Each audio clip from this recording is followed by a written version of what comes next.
Assalamualaikum warahmatullahi.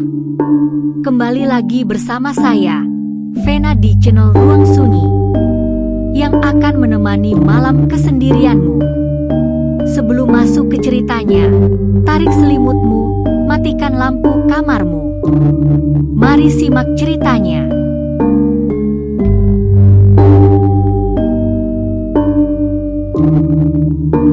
Pukul 7 pagi, hawa dingin masih menyelimuti kawasan dataran tinggi di sebuah pelosok daerah Jawa Tengah. Kabut tipis menggantung rendah, menempel pada atap-atap rumah dan dedaunan yang basah oleh embun. Di tengah kawasan semi industri yang jarang diketahui orang luar, sebuah pabrik tua mulai hidup. Pabrik itu bukan pabrik besar dengan logo mengilap atau sistem otomatis canggih, melainkan pabrik sederhana yang berdiri di atas lahan bekas gudang logistik peninggalan Belanda.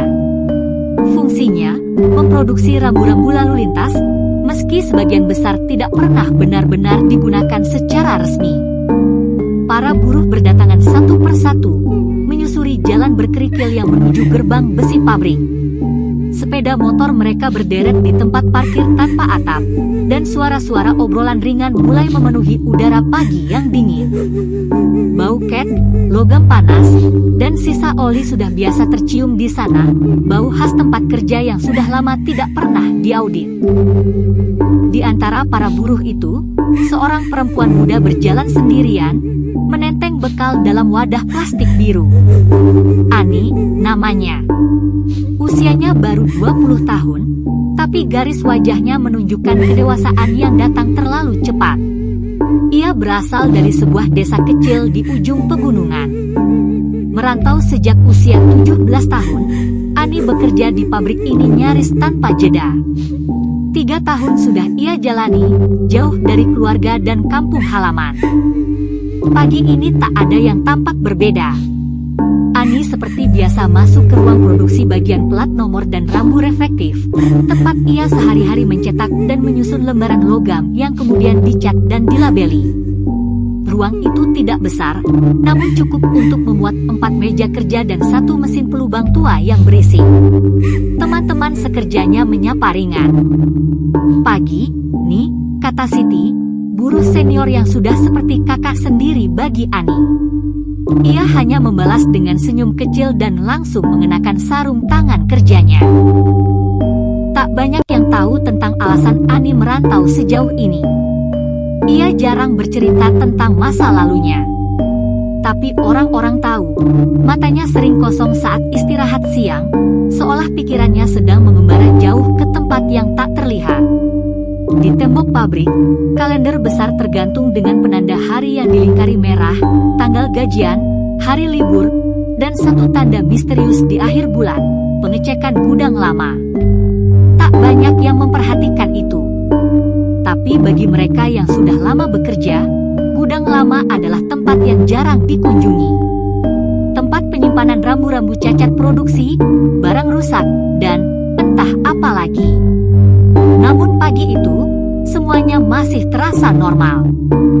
Belum ada yang aneh. Belum ada teror. Belum ada bisikan samar di balik rak-rak tua yang berdebu. Semua masih tentang kerja, tawa ringan buruh, dan suara mesin yang meraung. Ani bekerja di bagian packing, bagian akhir dari seluruh proses produksi rambu palsu itu. Di ruangan yang pengap dan sempit, ia bertugas membungkus rambu-rambu jadi ke dalam plastik bening, lalu menumpuknya dalam dus besar yang akan dikirim entah kemana. Tak banyak pertanyaan soal itu. Buruh hanya tahu cara bekerja. Urusan benar atau salah, legal atau tidak, bukan wilayah mereka. Hari itu, sekitar pukul 8, seorang pria muda masuk ke ruang packing ditemani mandor. Usianya mungkin tak jauh berbeda dengan Ani. Badannya kurus, kulitnya agak gelap, rambutnya pendek dan tampak belum terbiasa dengan aturan pabrik. Ini Yanto, karyawan baru. Mulai hari ini bantu bagian packing, ya. Ajarin dikit-dikit, nih, kata Pak Sur, mandor yang biasanya bicara seperlunya lalu pergi saja. Ani hanya mengangguk singkat. Ia masih melipat rambu berbentuk segitiga ke dalam plastik saat Yanto duduk di bangku sebelahnya. Pria itu tersenyum, agak canggung. "Namaku Yanto. Baru pindah dari Cilacap," katanya membuka percakapan. "Ani," jawabnya singkat. "Saya baru pertama kali kerja di pabrik kayak gini. Dulu paling bantu orang bikin kerangka tenda di kampung," lanjut Yanto, berusaha mencairkan suasana. Ani hanya tersenyum kecil. Bukan karena tak ramah, ia memang bukan tipe yang banyak bicara. Tapi ada sesuatu dari cara Yanto bicara yang terasa jujur. Sejenak, ia menoleh dan menatap wajah Yanto. Matanya bersih. Orang baru biasanya begitu. Belum tahu apa-apa. Belum sadar ada hal-hal aneh yang kadang muncul dari balik produksi pabrik ini. Kalau lipat kayak gini, plastiknya harus rapat. Ada ukurannya. Satu dus isinya 15, kata Ani akhirnya, menunjukkan caranya membungkus dan menumpuk dengan rapi. Yanto mengangguk, mengikutinya. Tangannya masih kaku, tapi ia cepat belajar. Sesekali mereka saling menatap, saling mencuri senyum tipis. Tak ada yang terlalu istimewa, hanya sekilas interaksi manusia biasa di tengah kerja yang melelahkan. Siang hari, bel istirahat berdentang dari pengeras suara tua di ujung bangunan. Suaranya sumbang, tapi sudah cukup jadi penanda bagi para buruh bahwa waktu makan siang telah tiba.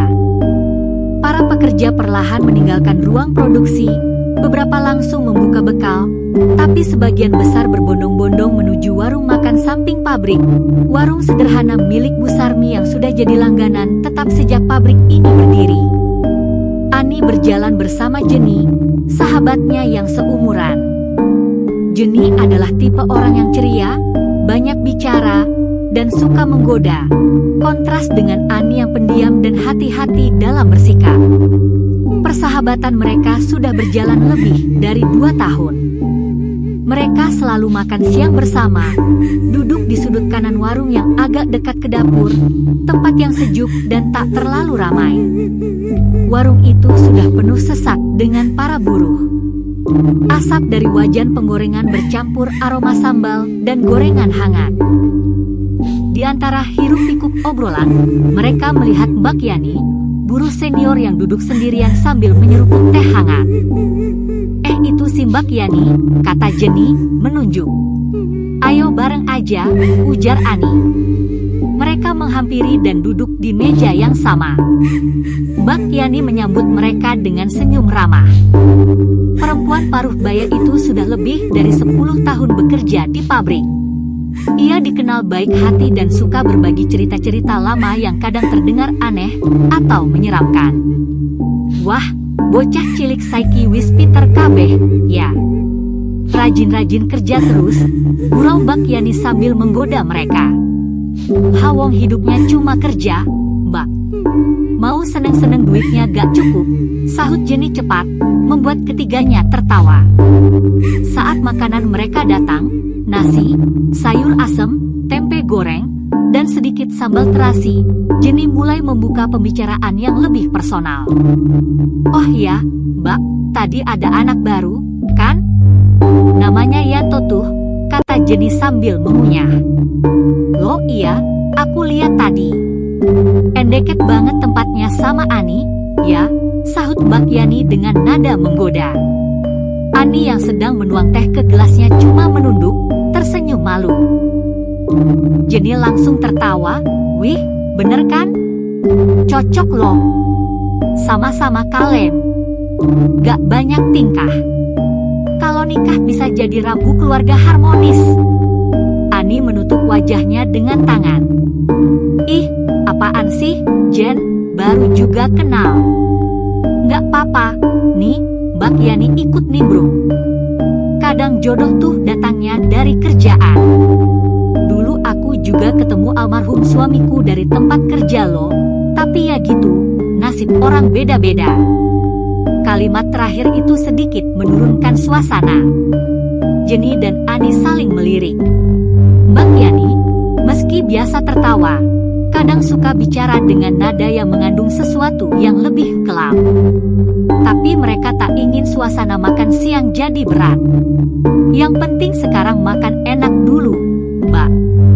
Urusan jodoh nanti aja diurus HRD, celetuk Jenny, kembali mencairkan suasana. Mereka kembali tertawa. Di luar, angin berhembus pelan membawa aroma daun jati kering dari pepohonan sekitar pabrik. Tapi di belakang warung itu, berdiri bangunan kosong, bekas gudang lama yang kini terkunci rapat dan dipenuhi semak. Mbak Yani sempat melirik ke arah bangunan itu. Tatapannya kosong sejenak, lalu kembali ke mangkuk sayur asemnya. Setelah makan siang dan bercanda di warung, Ani, Jenny, dan Mbak Yani kembali ke dalam area pabrik. Matahari mulai bergeser ke barat, menyinari sela-sela genting tua pabrik dengan cahaya keemasan yang hangat. Aktivitas kembali ramai, suara mesin bergemuruh, bunyi dentingan logam bertalu-talu, dan aroma cat semprot menguar di udara. Di bagian packing, Ani kembali fokus pada tugasnya.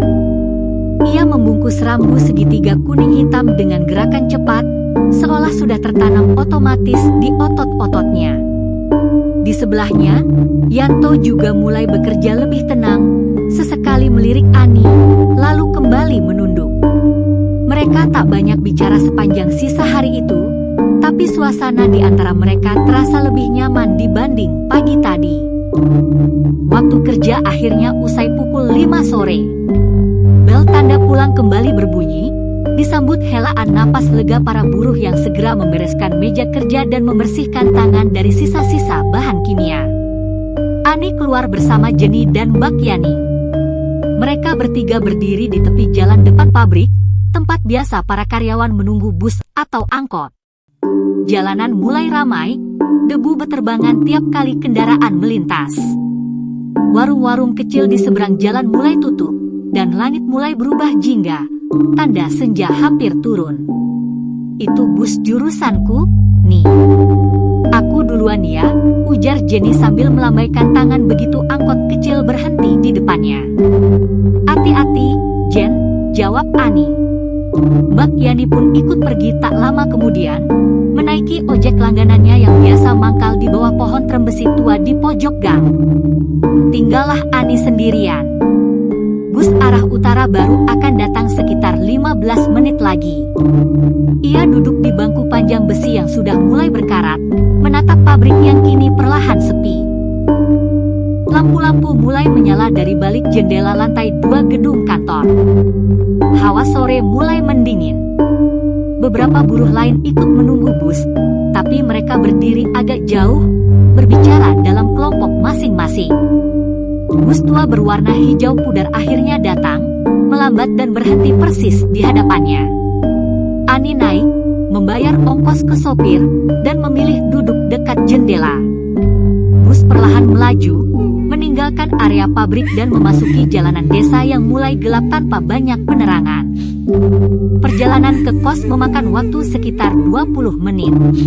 Ani hanya diam, memandangi sawah-sawah yang memantulkan cahaya senja, lalu melewati deretan rumah warga, bengkel kecil, dan warung-warung yang bersiap tutup. Ia sudah hafal setiap tikungan, setiap jalan berlubang, setiap lampu redup di jalur itu. Kosnya berada di sebuah bangunan 2 lantai yang agak tersembunyi di balik toko bahan bangunan. Sebuah bangunan sederhana berdinding semen tanpa cat, dengan tangga besi mengarah ke lantai 2. Ani tinggal di kamar nomor 3, paling ujung.